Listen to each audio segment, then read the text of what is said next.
Abatuuze ku kyalo ky'Ejjumba mu Kkooki mu ggombolola y'e Rwanda mu disitulikiti y'e Rakai be bakakanye ku munnaabwe ne bamukuba emigobantu okutuusa lwafudde nga bamuteebereza kufumita munne ekiso ku mutwe n'addusibwa mu ddwaliro ng'ataawa.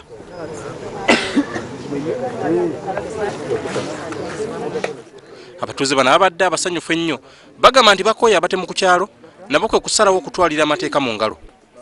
Okusinziira ku batuuze, abavubuka bangi bayitiridde okukozesa ebiragalalagala birono nga bitandise n'okubatumwa okuzza emisango. Abadde si mulungi ekimala enjaga omwenge nga byamuleetedde okutabuka kulabika nti afumita omuntu ekiso era nga munywi wanjagga naye nga kyankalanya buli kiramu era abantu bagenze okumutta beenyiyiddwa bwenyiwa. Kasujja afumitiddwa ekiso gwe tusangiriza mu ddwaliro gy'addusiddwa ategeezezza nga Ssenyondo bw'abadde ayagala okumubbako pikipiki ye. Olwalengedde nze nali asabisa ekiso mu mpale bwaki ng'akubye ekiso wano bwewaki. Omuntu yakubiddwa nnyo abatuuze mu ngeri ya mob, ekintu ekitali kirungi, yattibwa mu ngeri embi. Naye tumusanze naye yennyini omulambo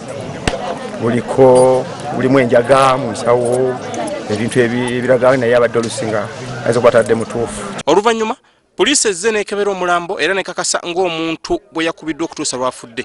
Kyokka abatuuze balabuddwa okukomya okutwalira amateeka mu ngalo era abali emabega w'ekikolwa kino bonna bagenda kukwatibwa. Amateeka galambika bulungi. Kiba kirungi nnyo bw'oba osobezeddwa n'odduka ku poliisi n'owaaba omusango ne tusobola okugoberera amateeka nga bwe gakola ki nga bwe galagira. Naye eno gye bayita mob justice nze gye nandiyise mob injustice. Oluvannyuma nno poliisi ekkiriza abooluganda okuziika omugenzi ng'okunoonyereza bwe kugenda mu maaso wabula basoose kwesamba mulambo.